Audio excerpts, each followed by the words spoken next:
आज की कहानी है दादी मकड़ी। बहुत दिनों पहले की बात है जब ईश्वर ने धरती और आसमान को अलग नहीं किया था। वे दोनों बहुत पास थे, इतनी पास कि आसमान करीब करीब धरती पर ही बैठा रहता था। चिड़िया धरती के पास उड़ा करती थी और जानवर जो धरती पर चलते और दौड़ते थे उनको ऐसा लगता था कि जैसे कि वे उड़ रहे हो। ऐसे समय में एक सुबह एक बारहसिंगा एक झील पर पानी पी रहा था कि उसने आसमान में देखा कि उसने उस झील के पानी में आसमान की परछाई देखी। उसको ये परछाई कुछ अजीब सी लगी। उसने सिर उठाकर ऊपर देखा। उसने देखा कि आसमान तो चल रहा था और वह धरती से दूर उठता जा रहा था। बारहसिंगा ने सोचा, ये क्या हो रहा है? मैं ऐसा नहीं होने दे सकता। मैं इस आसमान को यहीं रोक कर रखूंगा। और उसने आसमान को रोकने के लिए अपने सिंग आसमान की तली में घुसा दिए और आसमान को धरती के पास रखने की अपनी भरपूर कोशिश की। इस काम के लिए उसने और जानवरों को भी बुलाया, पर आसमान तो ऊपर उठता ही जा रहा था। जल्द ही बारहसिंगा भी आसमान के साथ साथ ऊपर उठने लगा। जैसे ही वह ऊपर उठने लगा तो वह डर गया और डर के मारे अपने सिंग आसमान से खींच लिए। वह एक जोर की आवाज के साथ जमीन पर गिर पड़ा और चीख पड़ा। एक शेर उसकी चीख सुनी। वह भागा भागा वहां आया। वहां बारहसिंगा गिरा था। वह आकर उसने देखा कि आसमान तो ऊपर उठ रहा है और बारहसिंगा नीचे गिरा पड़ा है। उसने भी कहा, मैं ऐसा नहीं होने दे सकता। मैं इस आसमान को यहीं रोक कर रखूंगा। सो वह भी ऊपर कूदा और उसने भी आसमान को नीचे लाने के लिए अपने पंजे की तली आसमान में गड़ा दी। वो भी ऊंचा और ऊंचा ही उठता जा रहा था। जल्द ही शेर भी आसमान के साथ साथ उठने लगा, पर कुछ देर बाद डर के मारे उसने भी अपने पंजे आसमान से खींच लिए तो वह भी एक जोर के धमाके के साथ जमीन पर गिर पड़ा और चीख पड़ा। शेर की चीख सुनकर और जानवर भी वहां आ गए।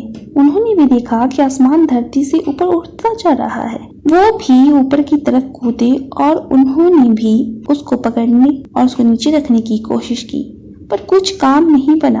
अब वे सब आपस में बात करने लगे कि इस बारे में क्या करना चाहिए। जब वे कुछ करने के बारे में सोच रहे थे, एक दादी मकड़ी आई और बोली, मेरी समझ में एक बात आती है। जानवर बोले, दादी मकड़ी, ये बात बहुत गंभीर है और ये तुम्हारे लिए बहुत बड़ा है। यहाँ तक कि बारहसिंगा और शेर भी आसमान को नीचे नहीं खींच पाए और वे तुमसे बहुत ज्यादा ताकतवर हैं। दादी मकड़ी बोली, पर तुम देखना कि मेरी तरकीब जरूर काम करेगी। जानवर बोले, हमारे पास ज्यादा समय नहीं है। ये आसमान तो ऊपर उठता ही जा रहा है। जो कुछ भी करना है हमें जल्द ही करना है। दादी मकड़ी भी परेशान थी, पर वह यह सोचकर और भी परेशान हो रही थी कि सारे जानवर परेशान थे। अपनी तरकीब के अनुसार वह गांव से बाहर की तरफ भागी और एक पहाड़ी की तरफ चली गई। वह उस पहाड़ी पर चढ़कर एक लंबा सा धागा बुनने लगी। वह धागा बुनती रही, बुनती रही, बुनती ही रही। फिर उस धागे का एक जाला बना दिया। जब वह जाला बन चुका तो उसने उसकी एक गेंद बना दी। फिर उस जाले की गेंद के जाले का एक सिरा एक पेड़ से बांध दिया और वह गेंद आसमान की तरफ फेंक दी। गेंद कुछ दूर तक तो ऊपर गई, पर फिर नीचे गिर पड़ी और खुल गई। दादी मकड़ी आसमान नहीं पकड़ सकी। वह बेचारी दौड़ी और दौड़कर अपना सारा जाल इकट्ठा किया और फिर एक बार उस गेंद को आसमान की तरफ फेंका, पर वह दोबारा भी नीचे गिर गई और गिरकर खुल गई। दादी मकड़ी फिर दौड़ी और फिर आसमान पर सारा जाला इकट्ठा किया और तीसरी बार फिर उस गेंद को आसमान की तरफ फेंका। इस बार उसकी गेंद ने आसमान का सिरा पकड़ लिया और वह आसमान में जाकर चिपक गई। दादी मकड़ी जितनी जल्दी उस धागे पर चढ़ सकती थी चढ़ गई और आसमान को भी पार कर गई। फिर उसने उस गेंद का दूसरा सिरा आसमान के ऊपर बांध दिया और धरती पर कूद पड़ी। जैसे ही वह आसमान से धरती पर कूदी, उसने आसमान से ही एक दूसरा जाला बनाना शुरू कर दिया और उसे वह तब तक बूनती रही जब तक वह जमीन पर न आ गई।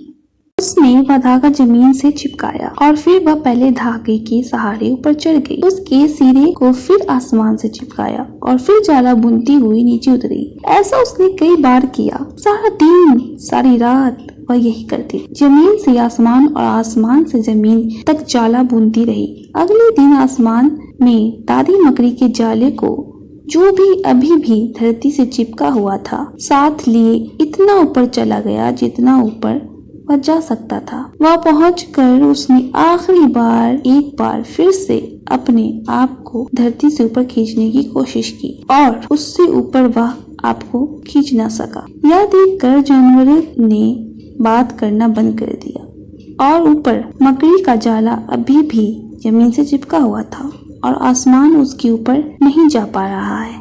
यह देखकर सब जानवर दादी मकड़ी के पास दौड़े दौड़े गए और बोले, हमको अफसोस है दादी मकड़ी कि हमने आपकी तरकीब को पहले नहीं सुना, और इसका और भी ज्यादा अफसोस है कि हमने आपसे यह कहा कि हमारे पास ज्यादा समय नहीं है।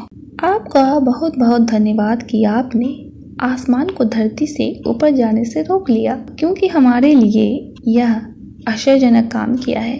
इसलिए आप और आपके बच्चे हमेशा के लिए हमारे घरों में रह सकते हैं।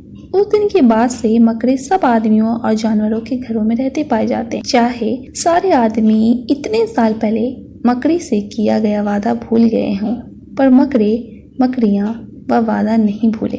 आज भी अगर तुम सुबह बहुत सवेरे आसमान की तरफ देखो तो तुमको मकड़ी आसमान से अपने जाले में लटकते हुए दिखाई देंगे। कुछ लोग उसको सूरज की किरण कहते हैं, पर अब तुमको ज्यादा अच्छी तरह मालूम है कि वह क्या है।